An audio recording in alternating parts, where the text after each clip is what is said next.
Chief Engineer Susu Daundo, born in Pasokin, Ilocos Norte. I was born December 24, 1952. Siyempre, as a successful, sabihin na lang natin, successful marine engineer, officer, nag-retired ako from my last position as chief engineer. Ngayon, Barangay Estancia, Pasokin, Ilocos Norte. Ang may share ko lang sa inyo, after my studies in marine engineering course, nag-shipboard training ako. Tinapos ko ng 2 years on board as a cadet. Kasi yan ang requirements yan sa amin dati, no? It is now different from noon tsaka ngayon. Yun ang pagkakaiba na. Kasi ngayon lang, 1 year na lang kayo, di ba? Nung panahon namin is 2 years. Then after that, magpa-file ka na ng para kung makakuha ka ng board exam. So nag-board ako. During my time, or our time, 4 na beses kang kukuha ng board exam. First exam mo, kung may pasa mo, magiging fourth engineer ka. Tapos second exam mo, after 1 year, kukuha ka na naman ng exam for third engineer hanggang sa matapos mo ng 4 na board exam. So yun na yung pinakalas, yung pagiging chief engineer mo na. Well, yan ang pangarap ko since then, no? Dahil in my family, halos marino kaming lahat. So na-inspired din ako dahil siyempre kaya ng mga kamag-anak ko, kama yung mga pinsan ko, naging marino, kakayanin ko rin. And hopefully, nakaya ko din.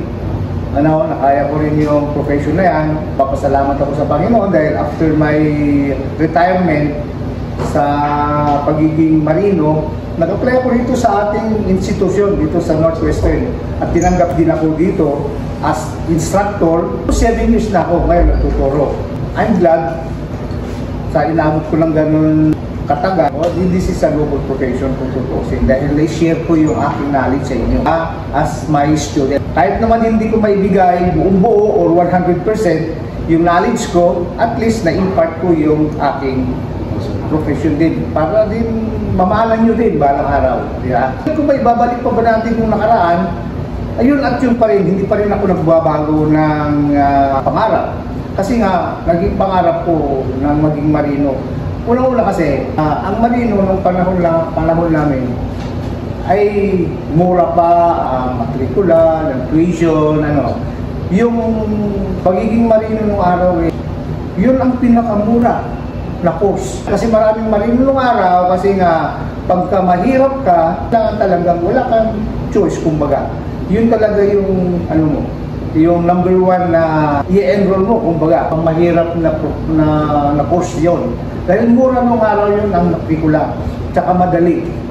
Pangalawa, pagka, na-inspire ako doon dahil yung kasabihan nilang enroll at maritime to see the world free. Free naman pero, marami kang bubulin na ngayon panahon. Alam niyo naman yan, marami kayong training, magastos. Yung kurso ninyo ngayon, pang-kursong mayaman na ito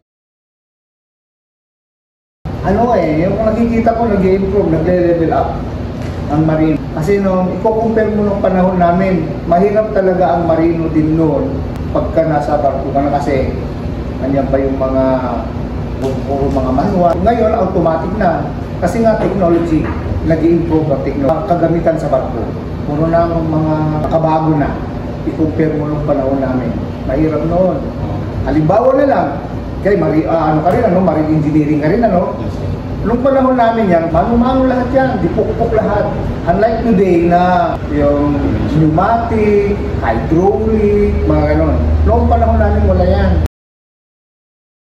Baka sa isipin nyo na naka-offend ako sa inyo. Parang mas disiplina kami nung araw kasi ngayon sa totoo lang. Yung mga estudyante na lang, siyempre, andito ako, nagtuturo na ako ngayon, yung mga young generation na katulad ninyo. Isipin ko yung panahon namin, mas behave kami nung totoo lang. Babago rin yung uwali kasi ng tao, baka mabawasan na ang marino. Di ba, mayroon kayo nababasa o may nakapapanood na kayo na yung barko pwede lang mag-break na wala lang tao? Kasi isipin mo nung sinabi ko sa iyo, nung bumalik tayo ng mga 1970s nung araw. Ang crew pa nung araw sa isang barko is abot kami ng 30. Paliit lang ng paliit. Itong lately na lang nung bago ako mag-retire, ano na lang kami, 22. So how much more pagdating pa ng panahon? Pero hindi ko rin alam, hindi na alam kasi hindi naman natin makikita pa kung ano ang mangyayari sa future eh. Yung mga susunod sa inyo na gustong magmarino, baka hindi na makasakay ng barko yan. Kasi nga, or mga bagong mga kagamitan eh, baka hindi na kailangan ng tao. So, ayaw mo kung matatawag na excitement. Hindi sa babago, maganda siguro. Maganda siguro. Ang iniisip ko lang, yung tulad natin na marino, baka hindi na tayo makasakay ng barko. Kasi nga, ang gagawin nilang barko ngayon yan, o ano, hindi na kailangan ng tao.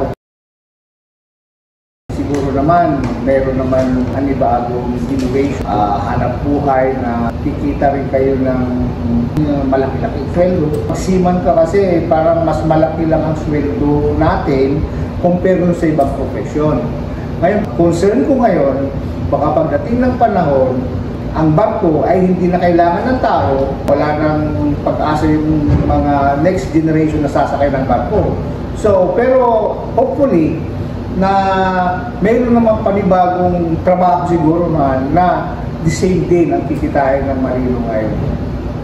Tuloy-tuloy pa rin yung malaking sweldo mo para sabi mo nga to support your family, lalo na pagka meron ka ng sariling pamilya. Kasi pagka nag-asawa ka na yan, yung mga parents mo ngayon, magiging second family mo na lang sila, di ba? Kasi meron ka ng sariling pamilya. Imagine a day when ships travel the seas with no sailors on board. That day may come sooner than we think. During our discussion with Marine Chief Engineer Jesus Solango, who was born in 1952 in Pasukin, Ilocos Norte, we were both amazed and humbled. He recounted the day when marine engineers did everything by sweep of their hands, operating huge machines manually with will and self-discipline. Today, automation has captured much of that heavy lifting. But what really caught us off guard was his warning. The next generation may not need sailors at all. It's a future that excites and worries us at the same time. Nevertheless, he gave us hope, reminding us that even as technology changes, it's flexible, the competent and disciplined we will survive. His advice taught us to keep learning, stay disciplined, stay humble, and never stop moving ahead. Since the ocean can change, but the heart of the people who serve it must not.